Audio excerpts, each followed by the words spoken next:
Em nome do Pai, do Filho, do Espírito Santo. Amém. Ave Maria, cheia de graça, o Senhor é convosco. Bendita sois vós entre as mulheres, bendito é o fruto do vosso ventre, Jesus. Santa Maria, Mãe de Deus, rogai por nós, pecadores, agora e na hora de nossa morte. Amém. São José, rogai por nós. São Felipe Neri, rogai por nós. São Paulo da Cruz, rogai por nós. São Camilo de Leles, rogai por nós. Nossa Senhora de Fátima, rogai por nós. Em nome do Pai, do Filho, do Espírito Santo. Amém.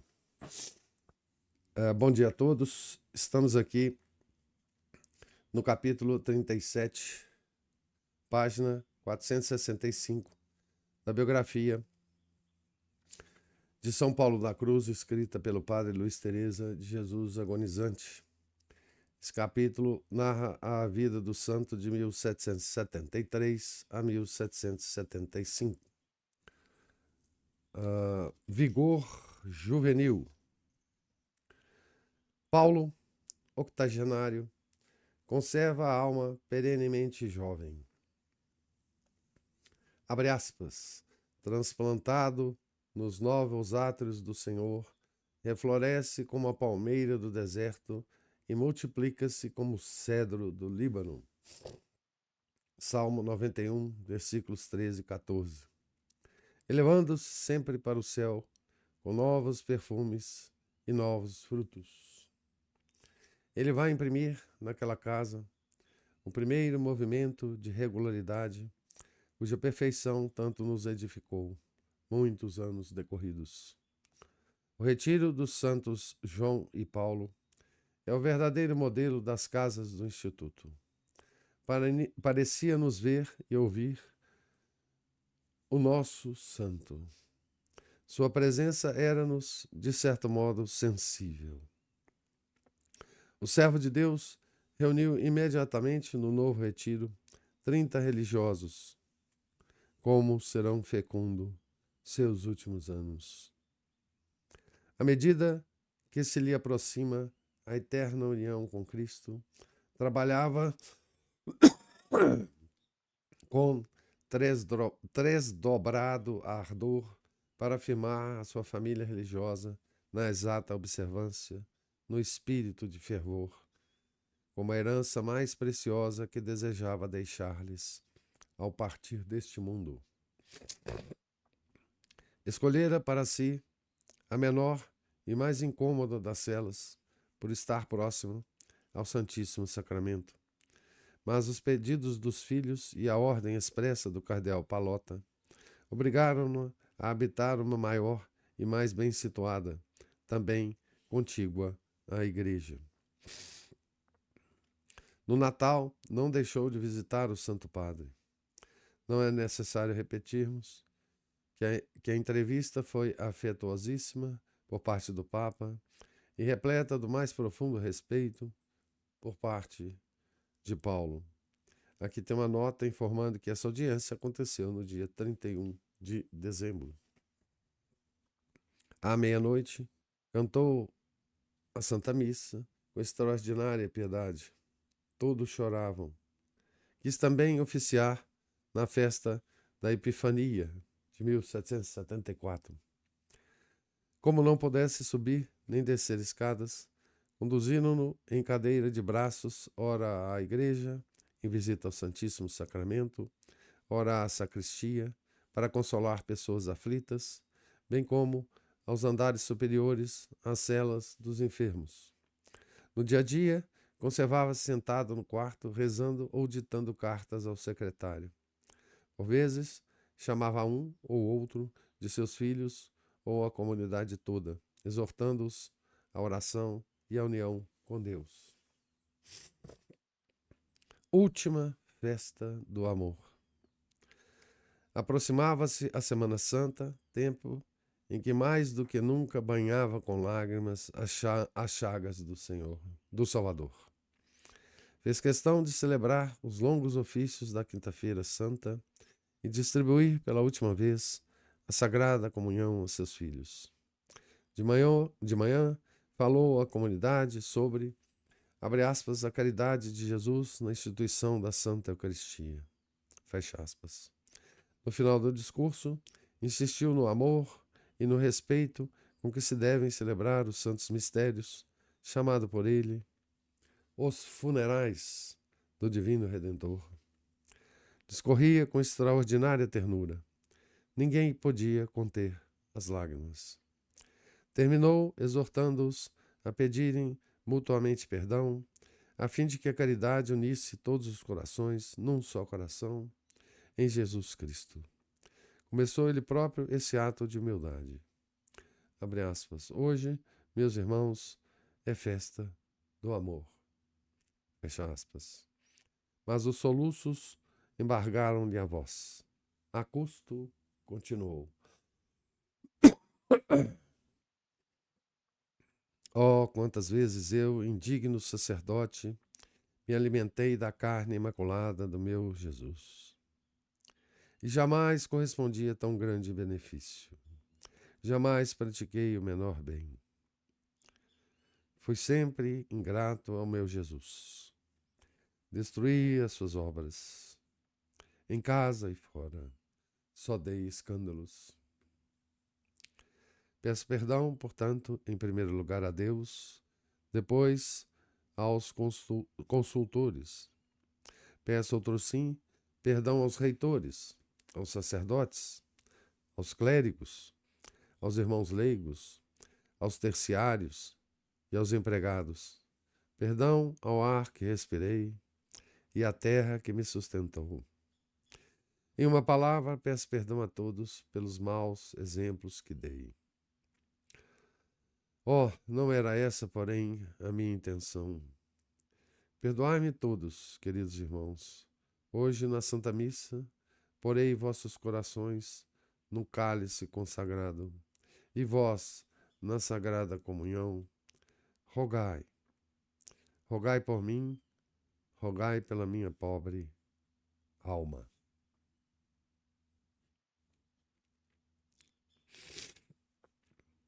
Somente a santidade pode exprimir-se assim. Que humildade! Que cena! De uma parte, os gemidos e os soluços dos filhos, emocionadíssimos. De outra, a humildade do santo ancião, que lhes deixara o exemplo das mais heróicas virtudes. Transportaram-no em seguida à sacristia, onde se revestiu dos paramentos sagrados. Ajudado pelos ministros e muito mais pelo fervor de sua alma, dirigiu-se ao altar com a fronte coroada de auréola de santidade a todos patente. Chorou durante toda a missa, mas de modo especial quando conduzia o seu amado Senhor ao Santo Sepulcro. Dizia que o coração se lhe desfazia em amor e compaixão para com Deus. Teve de enxugar-se muitas vezes o rosto para não banhar as vestes sacerdotais. Os ministros, os religiosos e o povo, todos choravam à vista do comovente espetáculo. Audiências memoráveis.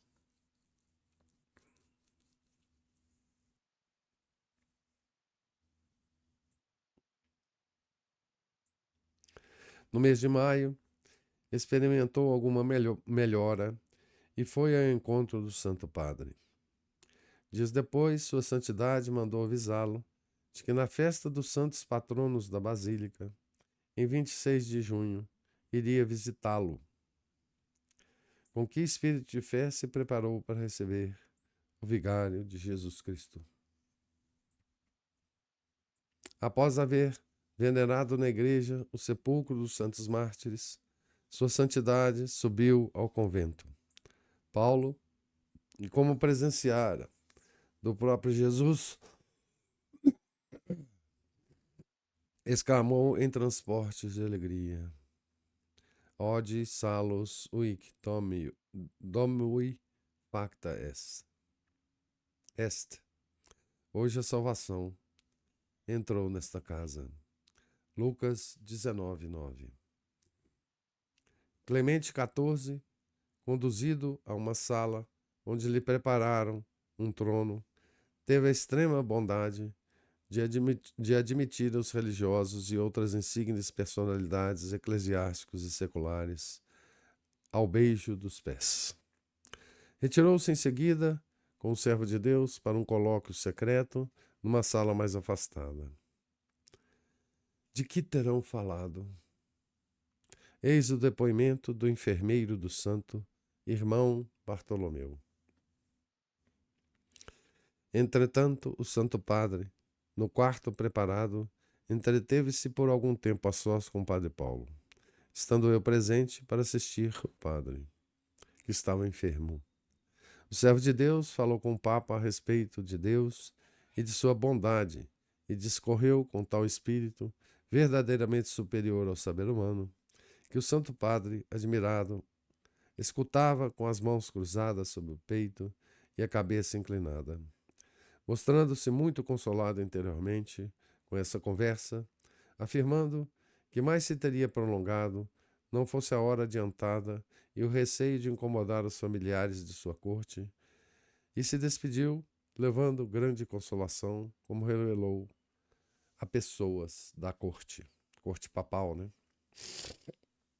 Aqui tem uma nota dessa descrição, né, do enfermeiro, dizendo o seguinte: deste fato fala também São Vicente Strambi, assim concluindo, abre aspas, retirou-se depois sua santidade para o quarto interno contíguo à sala e se entreteve por longo tempo a discorrer em segredo com o Padre Paulo. Ao partir, declarou o Santo Padre que estava muito contente e satisfeito, dizendo que aquela era realmente uma casa de servos de Deus. O padre João Maria de Santo Inácio, o confessor do santo, depois de ter dito que a visita foi à tardinha, que o Papa se deteve rezando na Basílica e foi recebido pelo fundador com as palavras Odi salus uique domini facta est, que subiu ao convento e foi introduzido numa sala onde já fora preparado o trono e que alguns religiosos e outros receberam o beijo no pé, termina com estas palavras textuais. Abre aspas para o padre João Maria de Santo Inácio. Depois, retirou-se ao quarto interno do apartamento e aí se deteve, discorrendo em segredo com o referido padre Paulo.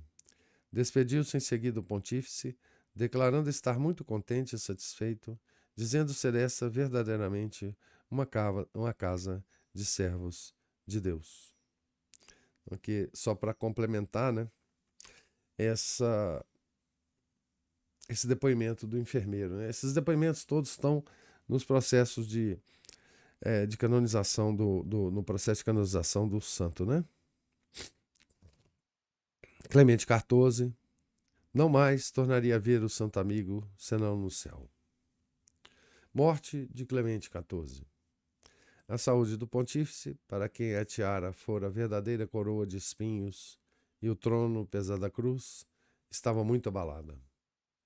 Crudelíssimas perseguições de diversos potentados da terra, dilacerando-lhe a alma, feriram-no de morte. Os potentados da terra são aqueles que tramaram a supressão da ordem dos jesuítas. Né? No dia 10 de setembro, entre outros, né, perderam a esperança de salvá-lo. Paulo, a tal notícia, desejou voar à cabeceira do querido e santo enfermo, mas sobrevindo-lhe grande indisposição, pôde apenas rezar e chorar pelo pontífice. Lágrimas fecundas, potentes orações que subiram ao trono de Deus. O santo dissera ao Papa que, abre aspas, o Senhor o cobriria com seu soberano auxílio e a Santíssima Virgem o estreitaria ao materno coração, fecha aspas. Com efeito, Deus enviou para suavizar e consolar a suprema agonia de seu representante na terra a um de seus servos mais queridos, o grande devoto de Maria, Santo Afonso de Ligório. Com admirável resignação e singular piedade, recebeu os últimos sacramentos, respondendo às orações da encomendação da alma. Pouco depois, no dia 22 de setembro de 1774, entre 8 e 9 horas da manhã, Clemente XIV entregava a Deus sua santa alma. Os passionistas jamais olvidarão este insigne pontífice, que muito amou e favoreceu a humilde congregação fundada por São Paulo da Cruz, estabelecendo-a solidamente na Igreja com sua autoridade apostólica. Paulo ficou inconsolável.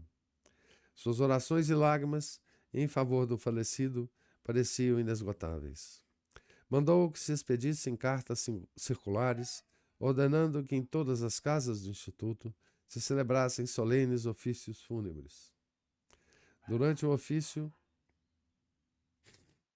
e a missa, celebrados na Basílica de Santos João e Paulo, o servo de Deus, penetrado de dor, orava, sentado em sua cadeira de braços, ao pé do cadafalso, como órfão do melhor dos pais. De volta à cela, não quis receber ninguém, nem mesmo a um sacerdote amigo, dizendo que não era tempo de falar, mas de orar e chorar. De repente, porém, notou-se-lhe estranha mudança. Cessaram as lágrimas, dissipou-se a nuvem de tristeza que lhe cobria a fronte e exclamou jubiloso: Hoje é festa, hoje é festa. Dirigindo-se ao secretário, acrescentou: Vá dizer ao padre reitor que mande passar uma refeição a mais.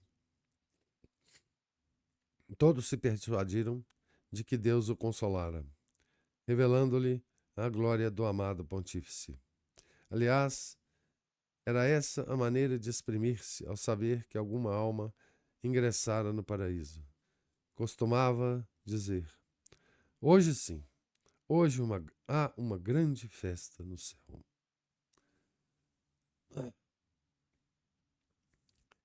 O novo Papa, Pio VI.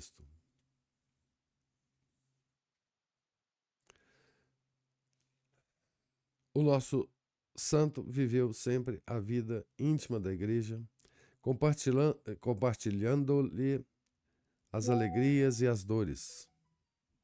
Sofria ao ver a Igreja sempre mais ultrajada com o crescimento da impiedade. Em tempos tão calamitosos, fazia-se necessário hábil, santo e experimentado piloto na direção da barca de Pedro. A esse fim se dirigiam as orações e as penitências de Paulo e de seus filhos.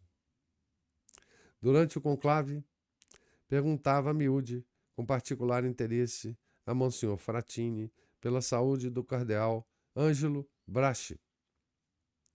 Frattini admirava-se no interesse do servo de Deus para com seu íntimo amigo.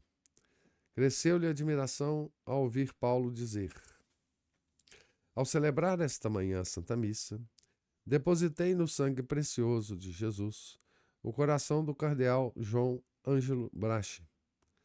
Glória a ele, glória a ele. Oh, que ruído fazia naquele preciosíssimo sangue! Que ruído!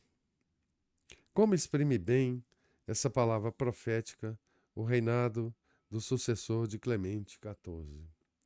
Perturbação geral da Europa, sanguinolentas e ímpias ruínas produzidas pela Revolução Francesa, mosteiros, igrejas e tronos destruídos, cabeças de reis, rainhas e de outras vítimas sem número a rolarem pelos cadafalsos.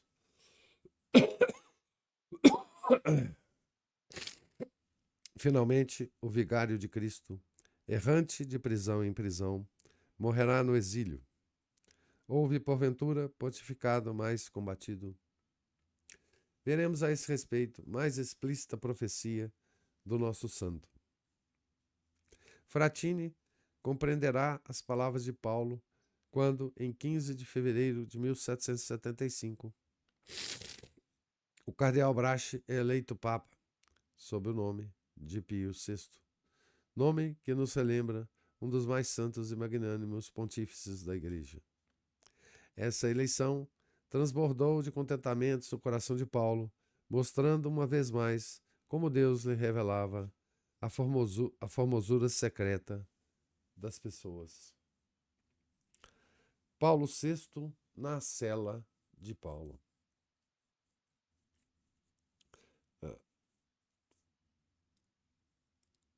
Pio VI, né? Na cela de Paulo.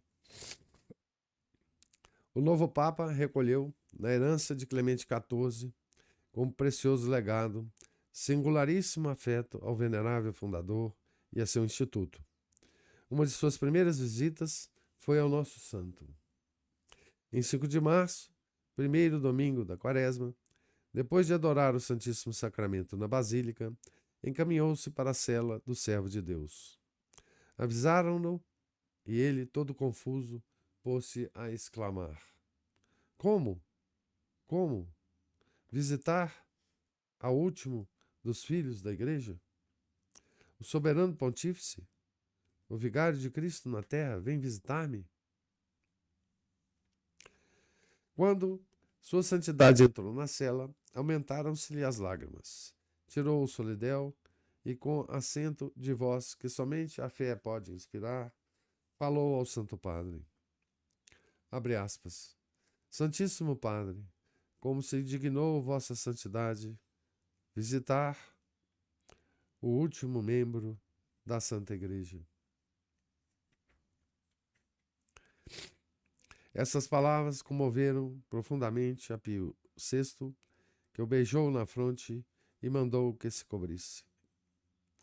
E como o santo não se resolvia a fazê-lo, o Santo Padre tomou-lhe com bondade das mãos o solidel, beijou-o e colocou sobre a cabeça dele. Vencido pelo respeito, Paulo o retira e o pontífice torna a colocá-lo na cabeça. Sempre chorando, continuou: Santo Padre, quando faleceu o predecessor de Vossa Santidade, de feliz memória, eu chorava por considerar-me órfão. Agora não, já não sou mais órfão. Tenho um pai. E que pai, meu Deus! As testemunhas dessa cena não podiam conter-se. São Vicente Strambi, que estava presente, assim se exprime. Abre aspas. Belo exemplo de bondade, de caridade, humildade, verdadeiramente digno do vigário de Cristo, o mais humilde, o mais afável e o mais amante dos homens. Fecha aspas. Pio VI esteve com Paulo cerca de 15 minutos, em familiar conversa, pondo-se a seu inteiro dispor em qualquer circunstância, indicando por mediador Monsenhor Fratini, ali presente, nomeado havia pouco, seu prelado doméstico. Paulo pediu-lhe desculpas por não poder inclinar-se para beijar-lhe os pés. Sua Santidade quis consolá-lo. Apoiou uma de suas mãos na parede e colocou o pé na pobre cama do servo de Deus, que, com todo o ardor de sua fé e sua piedade, o beijou e o banhou de lágrimas. Pio VI retirou-se enternecido.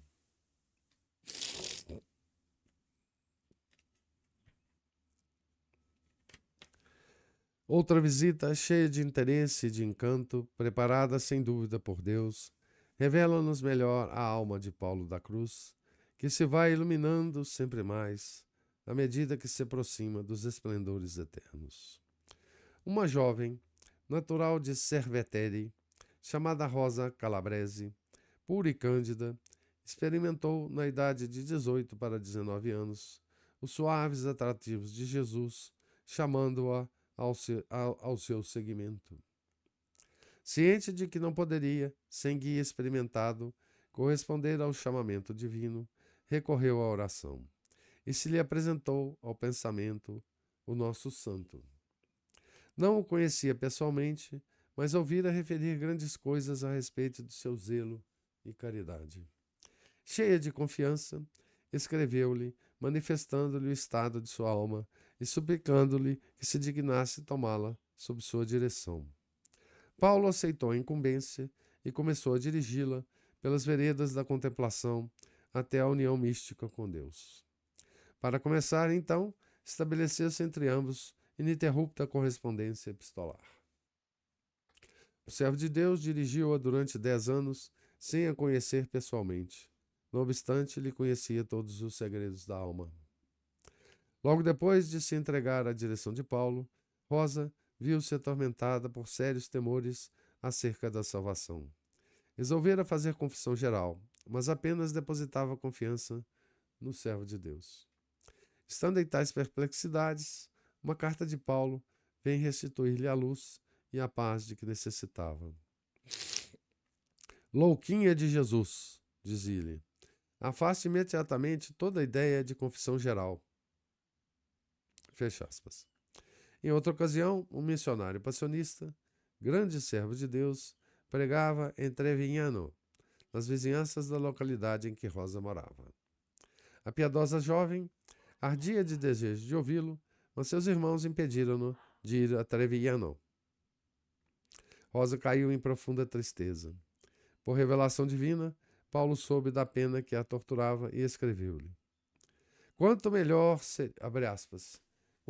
seria se consagrasse à oração essas horas passadas em gemer inutilmente.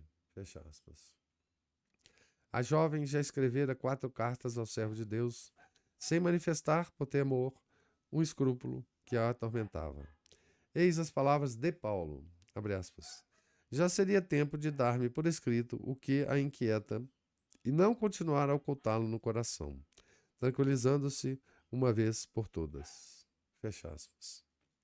E declarando-lhe abertamente a causa de suas ansiedades, dizia-lhe provirem do demônio, exortando-a a viver na paz e na alegria do divino Espírito Santo. Nos últimos dias da quaresma de 1775, Rosa, desejando conhecer pessoalmente o pai de sua alma, partiu para Roma. Paulo estava mais do que nunca abatido pelos habituais achaques e em grande desolação de espírito. A primeira vez que Rosa foi visitá-lo, ele não pôde recebê-la. Dias depois, tiveram longa conferência espiritual na sacristia dos santos João e Paulo. Essas conferências se renovaram quase diariamente pelo espaço de 1 mês e meio, isto é, durante o tempo em que ela permaneceu em Roma. Paulo, como já dissemos, ensurdecera, mas durante essas piedosas entrevistas recuperava a audição. Maravilhada, a jovem interrogou-o a respeito. Minha filha, respondeu-lhe o ancião, quando se fala das coisas de Deus, eu ouço. E a razão é muito simples. É que é Deus quem me faz ouvir. Para glorificarem juntamente a Nosso Senhor, essas duas pessoas referiam uma à outra as graças recebidas. Paulo sentia irresistível impulso para manifestar os dons divinos e o fazia com a maior simplicidade, do mesmo modo que o grande bispo de Genebra, ao descobrir em Santa Joana de Chantal as operações de Deus em sua vida, dizia a Paulo que Nosso Senhor o obrigava àquela íntima confidência. Após lhe manifestar as desolações interiores, como se eu solicitasse conselho, perguntava-lhe por vezes: que lhe parece, minha filha? E lançando profundos suspiros, exclamava: Oh, em que terrível estado me acho após haver desfrutado tanto de Deus! Quem sabe, filha minha, se amanhã me encontrará, pois temo que o Senhor ordene à terra que me trague. Fecha aspas. E se recomendava encarecidamente as suas orações. Rosa, iniciada nos segredos de Deus, garantia-lhe que trilhava o verdadeiro caminho do céu, embora submerso nos desamparos do Calvário.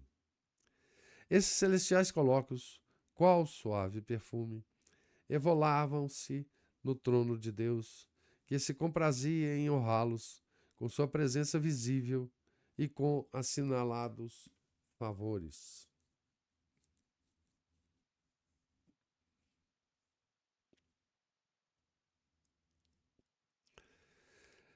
Que espetáculo admirável! Afigura-se nos contemplar dois anjos cantando as maravilhas do divino amor. Admiramos, ademais, as secretas disposições da providência, que dessa maneira nos revelou os prodígios de sua graça em Paulo da Cruz. Prodígios que, não fossem essas confidências, ficariam ignoradas. Rosa, depois da morte do servo de Deus, dar-nos-á testemunho jurídico de fatos extraordinários, últimos clarões, porém, de brilho extraordinário, desse sol prestes a esconder-se no ocaso da eternidade, para lá resplandecer com novos fulgores. Narremos esses fatos no capítulo seguinte.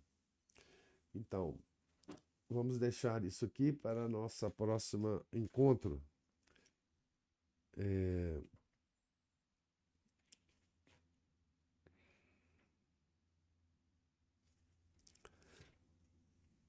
Que será na próxima segunda, né? Para dar tempo para a gente bater um papinho aqui. Bem, aqui esse capítulo narra muitas coisas, né? E a morte de Clemente XIV, a eleição de Pio VI, as relações agora íntimas entre o Vigário de Cristo e São Paulo da Cruz, né? Depois que ele fundou realmente a casa dos passionistas em Roma, né? Fica mais fácil, né, esse contato do Vigário de Cristo com o nosso santo, né? Depois de receber também a Basílica de São João e São Paulo, né? As coisas ficam mais fáceis, né? Mas eu quero concentrar aqui apenas numa coisa tão bela, né? Tão emocionante, né?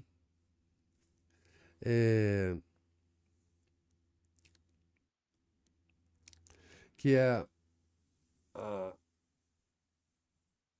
aquela quaresma, né? Em que o nosso biógrafo narra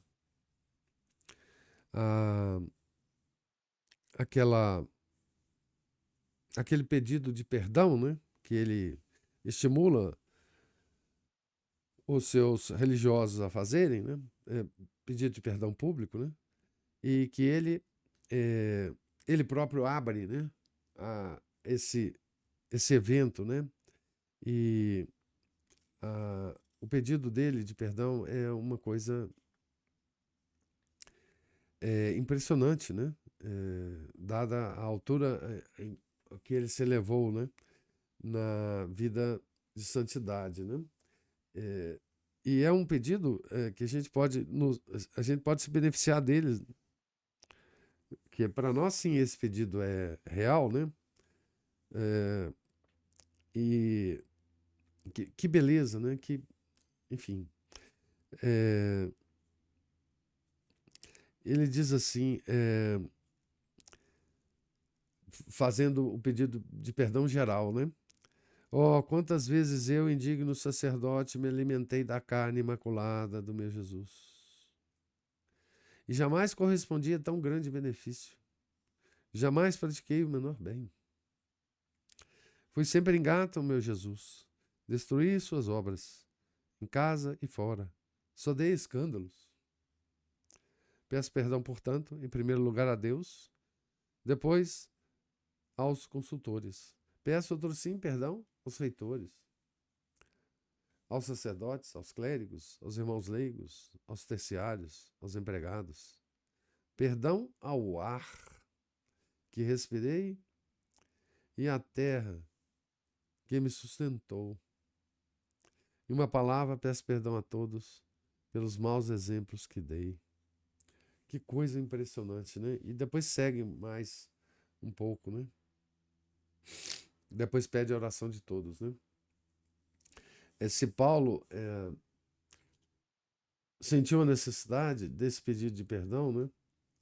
Que a gente pode se beneficiar muito dele, que dirá nós, né? Que somos de fato ingratos, que nos alimentamos da carne imaculada do nosso Jesus, né? Indignamente, né? Que beleza, né? Que, é, que, que peça, né? Ele nos deixou, né? Porque, enfim, quando a gente olha para a santidade, a gente a vê de fora, né? Mas certamente ele falou essas palavras aqui com sentido de verdade, né? Ele se sentia assim, né? Ele via os menores pecados, não só dele, como das outras pessoas, né? E exatamente esse pedido de perdão é uma espécie de visita íntima, né? Que a gente faz à alma do santo, né? Como que ele se sentia, né? Se sentia em relação a ele mesmo, né? Como que era o sentimento dele para consigo mesmo, né? A relação dele com ele mesmo, né? Uma espécie de vislumbre, né? Do interior do santo que ele nos deixa, né? Que alguém registrou, né? E fica para o nosso benefício, né? Tá certo? E eu queria agora ver se há algum comentário ou observação a essa nossa leitura.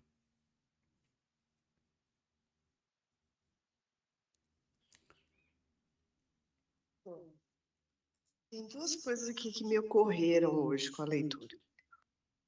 Uma é o seguinte, Clemente XIV, mesmo tendo se suprimido a ordem dos jesuítas, foi para o céu diretamente, né? Foi que São Por Paulo. revelação, Uhum. Não é mesmo? Então, assim, como que é perigoso quando a gente fica, fulano vai para o céu, fulano pro inferno. Fulano fez tal coisa, assim, ele deve ser, sabe? Isso não nos cabe mesmo, professor, né? Porque, E tem gente que faz isso com o Papa, né? Principalmente agora, né? Nos últimos tempos.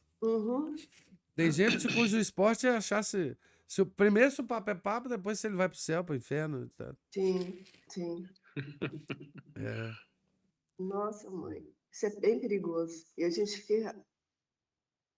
devia prestar mais atenção a essas coisas, porque realmente essa visão de São Paulo aqui, ela me pegou de surpresa.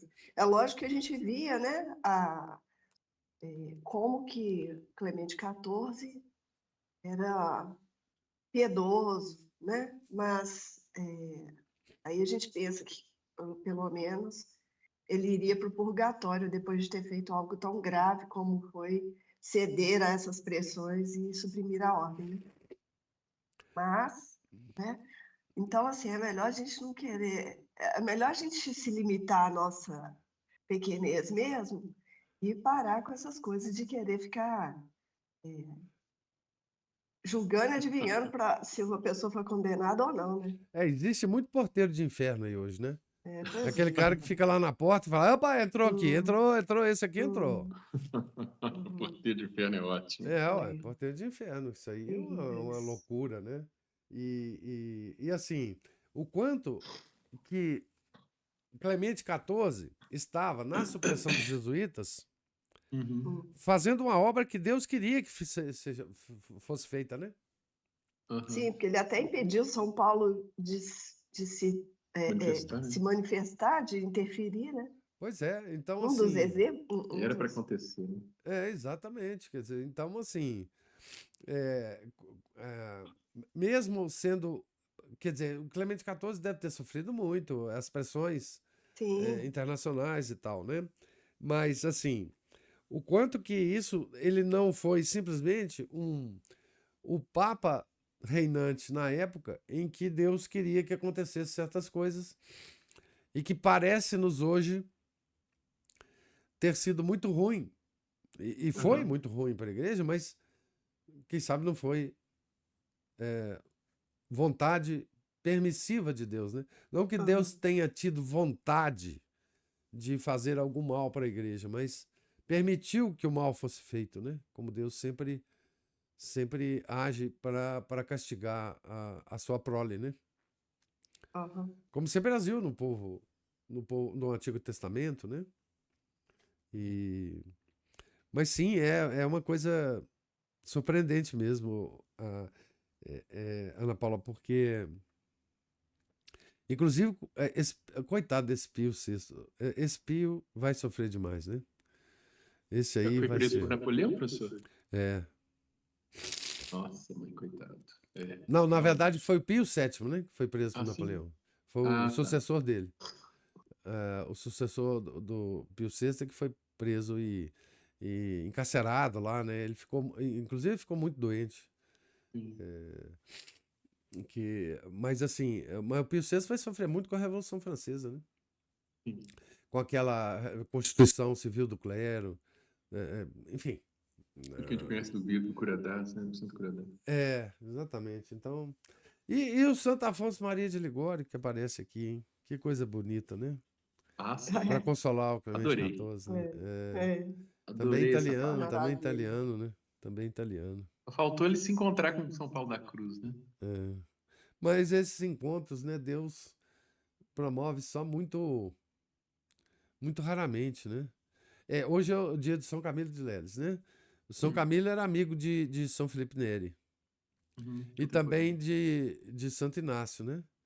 Eu não sei se vocês lembram de um caso contado pelo padre Paulo Sandes, que o Santo Inácio, ele escreveu a primeira versão do livro dos exercícios espirituais, que ele escreveu, era uma versão longa, enfim, uma versão muitas páginas, etc. E o Santo Inácio estava em dúvida, né, a respeito do livro, etc. E compartilhou essas dúvidas com o São Felipe Neri. E o São Felipe falou: eu conheço alguém que pode te dar uma...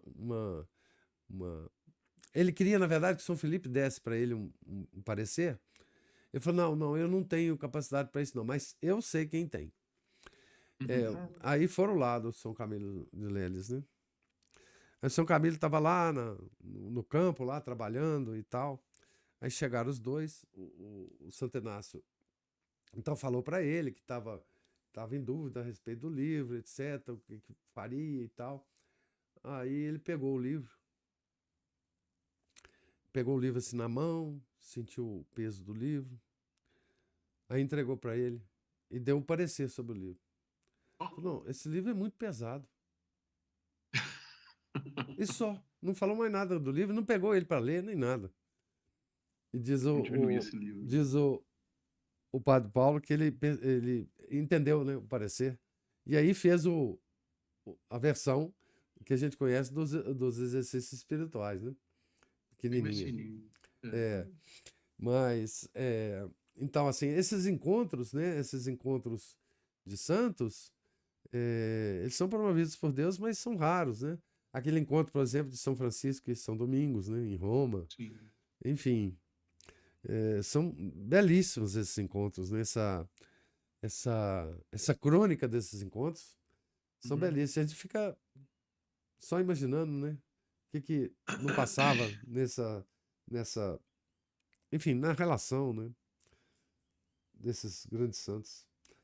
Só a gente vê os encontros, né, professor, de São Paulo aí com os papas, já é um verdadeiro encontro de santos. Né? Isso é impressionante. E quantos papas, né? Ele não sobreviveu, né? Sim, comentei isso na Paulo. Impressionante, né? Era... E assim, como a corte de Roma, ele conhecia todo mundo e todo mundo o admirava, né? Quase que qualquer um que subisse ao trono ia, enfim. Sim. Quem não vai admirar um homem desse, né, professor? Hoje não se admiraria, né? Mas naquela época ainda dava para admirar, né?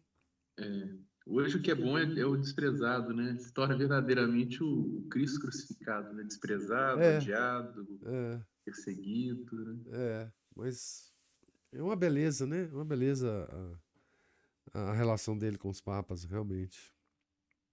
E a outra coisa que me chamou atenção foi as pessoas chorando copiosamente quando ouviam as pregações, né, Sempre, né? de São Paulo.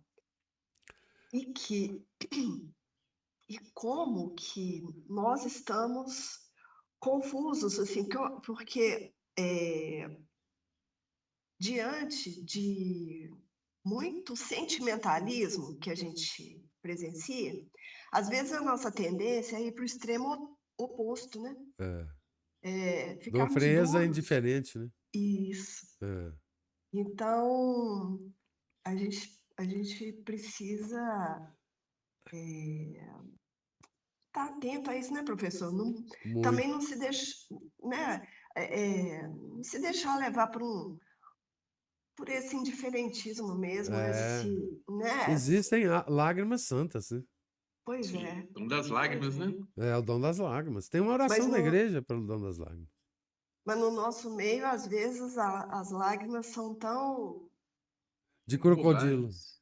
De crocodilo. Não era isso que eu ia falar, não. Eu ia falar, assim, que às vezes uma pessoa, quando se emociona, às vezes os outros condenam porque Assim. já, né? Porque Não sabe nem entende não o que sabem passa. fazer essa diferença Ma- entre... Mas, Ana Paula, Ah, assim, a gente pode imaginar, né, uma hum, cena dessa, de uma exortação tão maravilhosa de São Paulo da Cruz, né? Ele próprio chorando, as pessoas chorando. A gente teve 2 anos na Quaresma, uma experiência aqui. uhum, Nós, quer dizer, nós que estávamos lá, né? Certamente você estava. uhum, De ah, no domingo, né?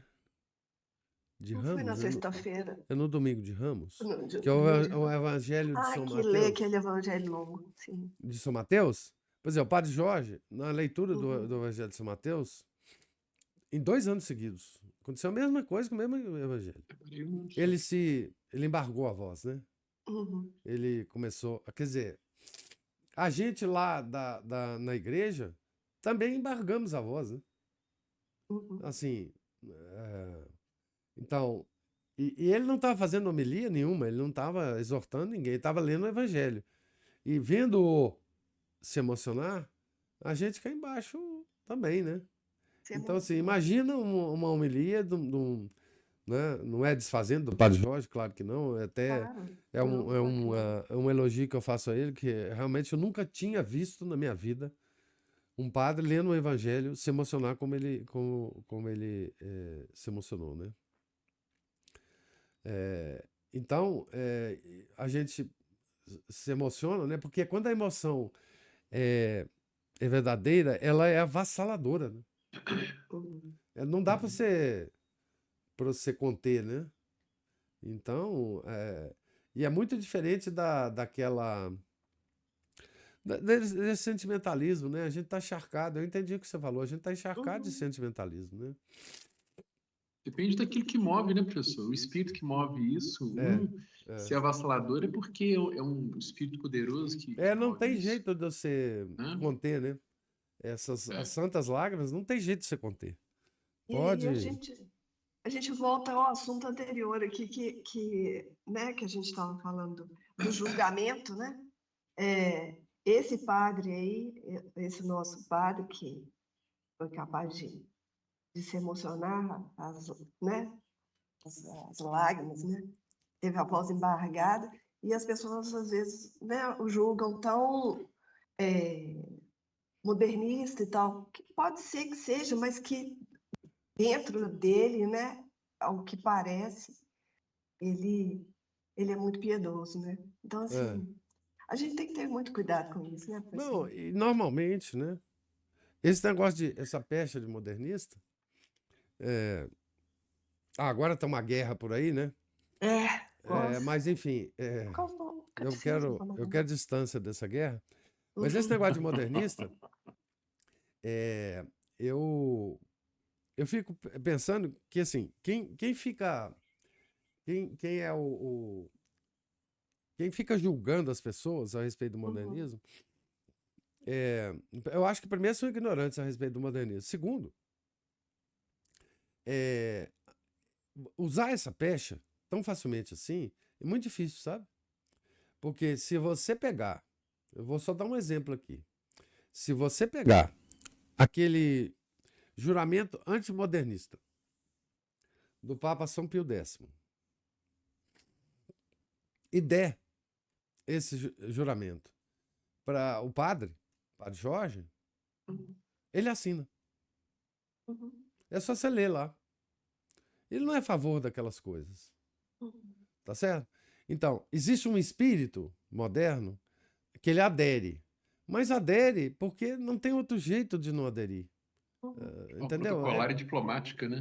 Não tem, pode ser diplomático, pode ser até mesmo o sentimento dele, mas é Ah, uma, digamos assim, um defeito da época. Uhum. sim. O É um espírito ar da que, época, né? o espírito da época é um ar que se respira.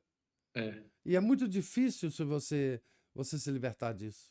sim. Então, assim, esse pessoal que fica julgando todo mundo modernista e até são os porteiros do inferno, né?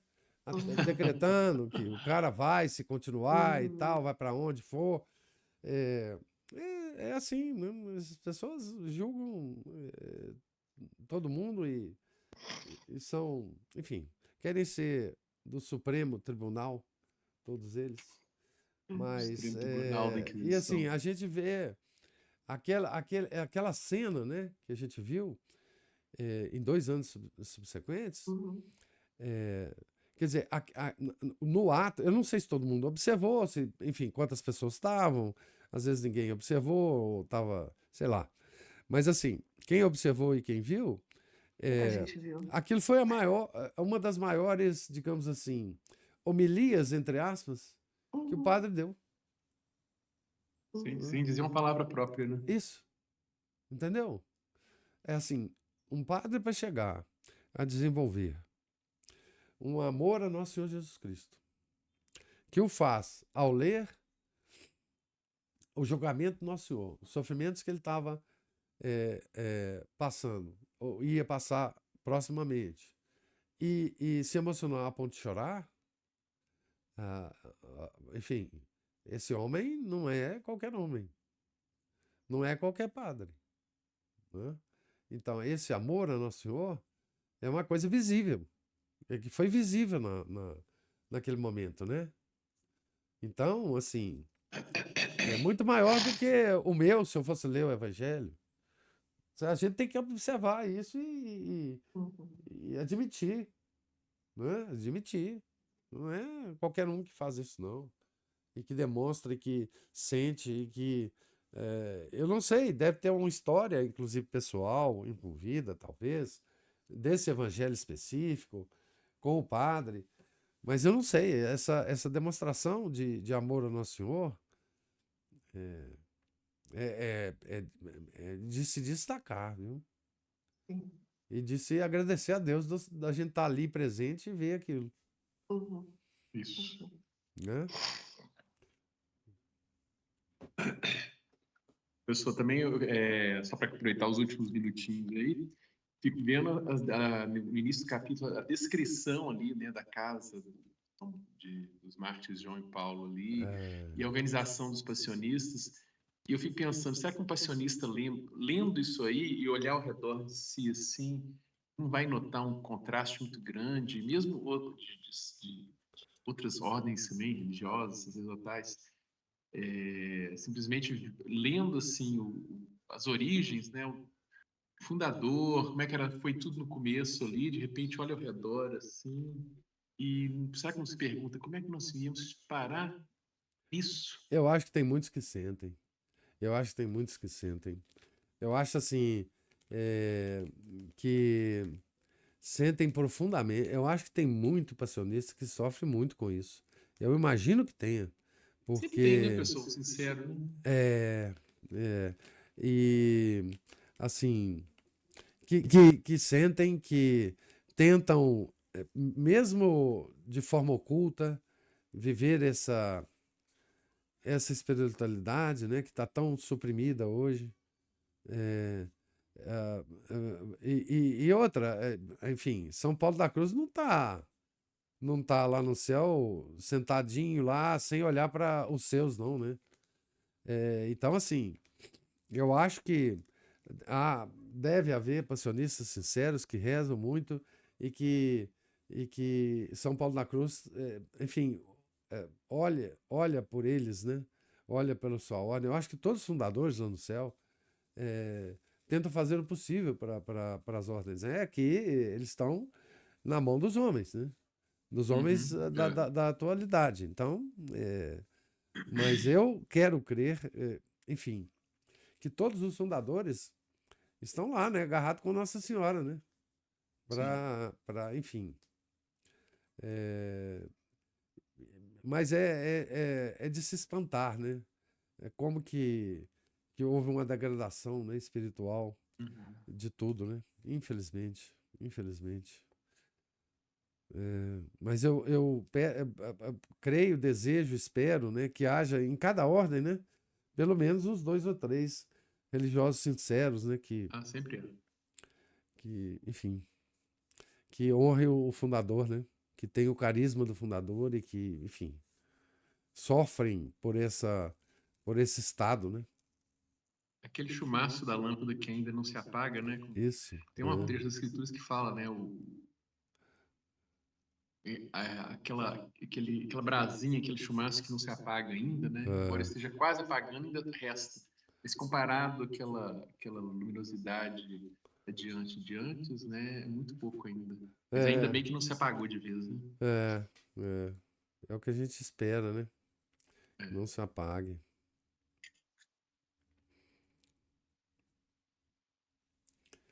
Então, agora os nossos minutos estão contados aqui.